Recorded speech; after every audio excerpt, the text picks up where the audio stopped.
L'objectif de cette vidéo est de présenter le traitement des effets de la température par le module de calcul de poutres dans l'espace. Cette présentation se fera via l'analyse d'une poutre de section homogène ou hétérogène soumise uniquement aux effets de variation de température. Les calculs considéreront les deux méthodes de résolution, classiques ou pas, désignées par CBT et RBT. Il est utile de rappeler qu'un calcul classique ne considère que des variations de température dont l'expression sur la section est donnée par la forme T0 plus AX plus BY. Pour la section rectangulaire que nous allons considérer, de hauteur h égale 8 cm, soumise à des températures de 30 et moins 10 degrés imposées sur ses faces supérieures et inférieures, T0 et B sont donnés dans la table, à savoir 10 degrés et 5 degrés par centimètre. Dans le cas RBT, il est possible de considérer un champ de température T de XY quelconque. Pour une simple variation globale uniforme, il suffit de le préciser, par exemple ici 30 degrés. Cependant, pour le cas quelconque, on suppose que le champ de température T de XY a été préalablement calculé par le module de calcul de section. Il est en effet possible, dans le module de calcul de section, de calculer le champ de température correspondant à des conditions quelconques de conduction ou de convection imposées à une section. Ces calculs thermiques seront donc préalablement effectués pour la section rectangulaire, puis pour la section hétérogène qui est considérée et qui est de type mixte acier-béton, et pour les températures indiquées. Ainsi, avant de lancer le module de calcul de poutres dans l'espace pour analyser les effets thermiques, nous effectuerons les calculs thermiques des deux sections à l'aide du module de calcul de section. Ces calculs thermiques effectués sur la section ne sont utiles que pour la méthode de résolution désignée par RBT. Nous commencerons donc par lancer le module de calcul de section. Bien, nous voici devant la fenêtre principale de CSB et lançons le module de calcul de section pour assurer les calculs thermiques de la section rectangulaire et de la section mixte. Alors on va aller dans Default Directory, la section rectangulaire, la voici, elle a déjà été calculée, en voici les caractéristiques. Et nous allons ici demander un calcul thermique. Dans Analyse d'options, on a la possibilité de solliciter un calcul thermique. On fait OK et on voit apparaître ici un nouvel onglet Thermal Analysis. Alors, dans ce Thermal Analysis, il suffit d'injecter ici les conditions de conduction et de convection. Alors, il s'agira ici de conduction. On va juste imposer une température sur la face supérieure et une température sur la face inférieure. 30 degrés et moins 10 degrés comme annoncé. Alors pour cela, on a ici la possibilité de voir le maillage qui ne nous intéresse pas. On va plutôt voir les numéros des bords en haut et en bas. En haut, j'ai les bords 1 et 3 qui définissent tout le bord supérieur et les bords 5 et 6 pour le bord inférieur. Alors pour 5 et 3, on va imposer 30 degrés. Donc 30 et 30. Et pour les bords 5 et 6, je vais choisir les bords 5 et le bord 6. Voici, on va imposer moins 10 et moins 10. Voici. On valide ces données de température et on lance les calculs. C'est tout. C'est fait. Alors au niveau des calculs thermiques, voici les résultats. En l'occurrence, voici, j'ai fait une erreur. Qu'est-ce que j'ai mis? 5, 10 et moins 10. Moins 10, c'était moins 10. C'était moins 10 et non pas 10. Donc, je reprends moins 10. Voilà, c'est fait. Je revalide. Et on relance les calculs. C'est fait. Calcul thermique. Voici. On trouve bien un résultat tout à fait linéaire. On s'y attendait un peu pour ce type de section homogène isotrope et rectangulaire qui part de moins 10 à 30. Voilà pour ce qui concerne la température. Très bien. Alors, Ça va être sauvegardé. Je fais Save. Donc maintenant, le résultat pour la section rectangulaire contient un champ de température solution du problème que l'on s'est donné. Voilà donc pour ce premier. C'est sauvegardé, je vais faire Close et on va regarder la section mixte maintenant. Alors pour la section mixte, la voici. Ici, les résultats ont déjà été faits pour gagner du temps. Voici la section mixte, dont voici les bords, 10 et 15 en haut, et puis vous avez des tas de bords qui sont là, 1, 3, 14, 11, il y en a plusieurs. Bon, les données, c'est un peu plus long. Et on peut voir dans les calculs thermiques que sur les bords 10 et 15, on a bien mis 50, et sur les autres bords à déclarer, c'est 20 degrés. Voilà. Ça a déjà été fait, le calcul a déjà été fait, et voici la distribution de température qui n'est pas une distribution linéaire de bas en haut, pas du tout, elle est linéaire par morceau, elle est même pratiquement constante dans l'acier, parce que l'acier a une conduction 50 fois plus importante que celle du béton, ce qui fait que tout le gradient de température a lieu dans le béton. Alors ça conduit à des résultats qui quand même sont relativement différents en tant qu'effet de la température sur la poutre tout à l'heure. Voilà, c'est le résultat que nous conservons. Nous n'avons plus besoin de ce module, on peut même le fermer et on va regarder les calculs de poutre. Alors pour le calcul de la poutre, commençons pour le cas de la section rectangulaire. J'insère la section rectangulaire qui est celle-là. Un calcul thermique avait été fait, on en a aussi les résultats dans les informations pour la section. Cette section est à hauteur de 8 cm, on va se donner un 0, 0.6 et un 1.2. Voilà, 1.2, je valide et voici la poutre rectangulaire. On va considérer cette poutre rectangulaire sur appui simple. 1. On va se donner 0, 0, 0 et pour le dernier 31, 0.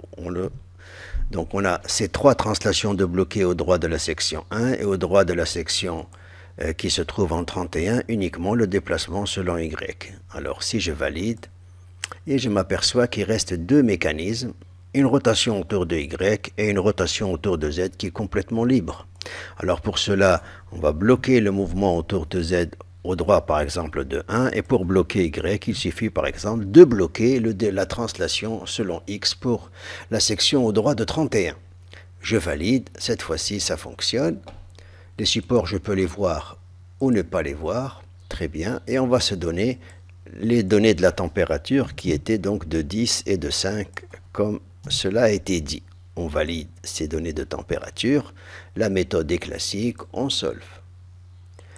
On va regarder le résultat de température pour voir que les efforts intérieurs sont identiquement nuls, les contraintes seront évidemment nulles, par exemple, je ne sais pas, on va prendre au niveau du premier appui ou bien au milieu, voilà, au milieu, sigma ZZ par exemple, la contrainte axiale est nulle, enfin tous les efforts intérieurs étant nuls, les contraintes sont nulles, nous sommes en classique, c'est normal. Par contre, au niveau de la déformation, évidemment, il y a une déformation de flexion que voici, pour un gradient qui va dans ce sens, il y a une déformation de flexion dont la courbure va bien dans le bon sens. Très bien, on peut l'animer pour voir. C'est clair. Donc, premier cas isostatique, effort intérieur nul puisqu'il n'y a pas de chargement mécanique, et donc contrainte nulle. Très bien.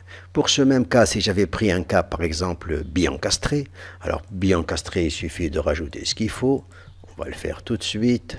Voilà, on va encastrer des deux côtés, on valide, ça annule les premiers résultats, et on relance les calculs. Si je relance les calculs, solve, les efforts intérieurs, cette fois-ci, pour ce cas franchement hyperstatique, les choses vont changer et nous allons avoir un effort normal à cause de la dilatation et un moment constant. C'est un résultat standard pour une flexion soumise à un gradient de température et une variation de température de 10 degrés.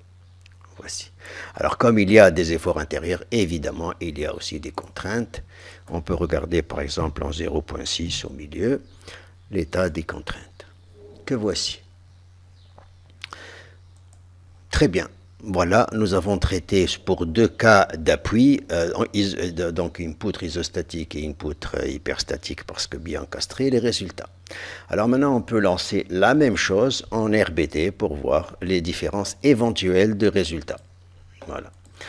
Alors, il n'y en aura pas beaucoup, hein, il n'y en aura presque pas. Alors, analyse, on va prendre RBT. On reste sur le cas bi-encastré, hein, on peut. Et cette fois-ci, pour RBT, on va utiliser les calculs de température qui ont été faits sur la section pour les mêmes conditions de température. Hein, voilà. Il va donc utiliser les résultats qu'il avait déjà. Et il suffit de faire solve. Voilà, c'est fait. Alors, les efforts intérieurs.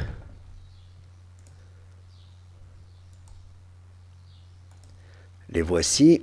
On a bien un effort normal et un moment, ça n'a pas tellement changé.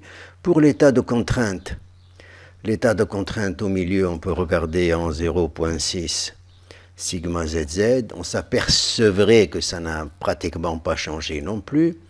On peut regarder au niveau, ce que j'avais pas fait tout à l'heure au niveau des déformations, nous avions des moments nuls et nous aurions trouvé, pour le cas classique, à la limite je le referai rapidement, que la déformation était identiquement nulle hein, tout à l'heure. On va le refaire de toute façon.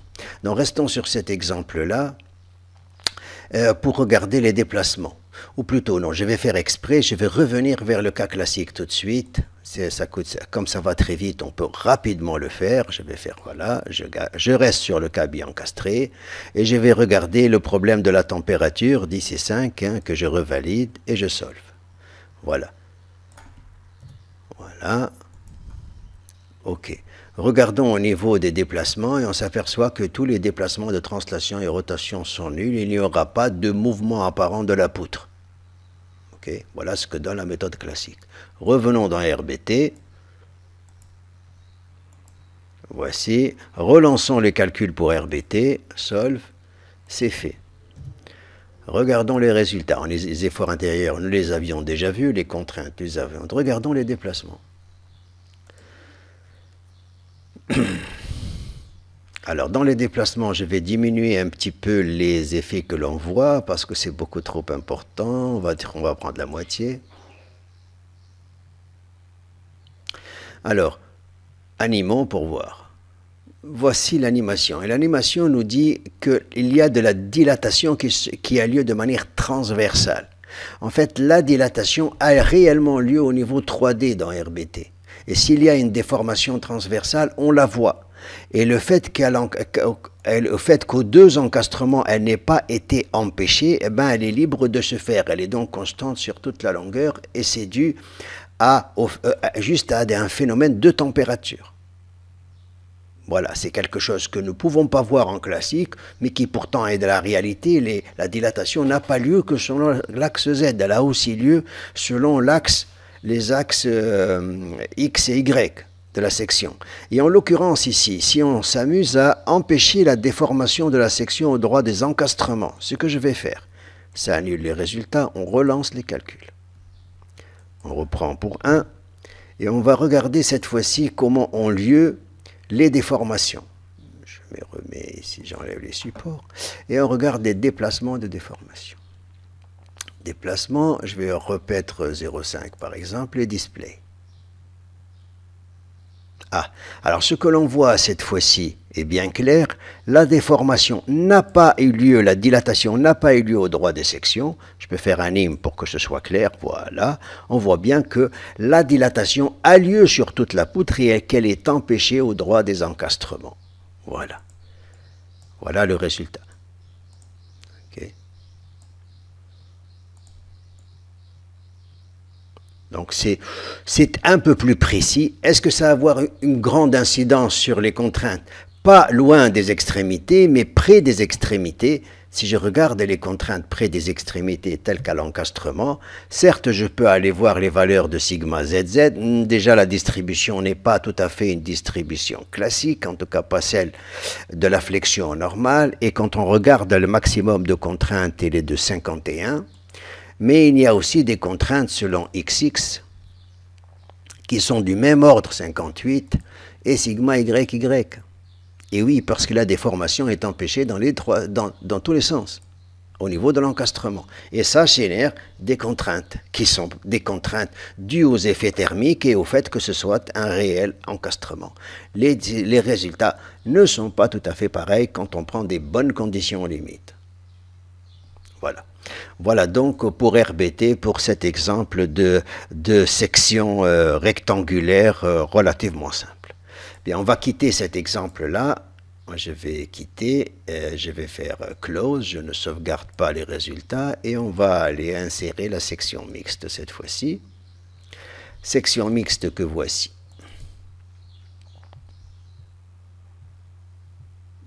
Voici les données de la section mixte et les différents résultats de ces caractéristiques, dont entre autres les calculs thermiques qui ont conduit à cette distribution de température.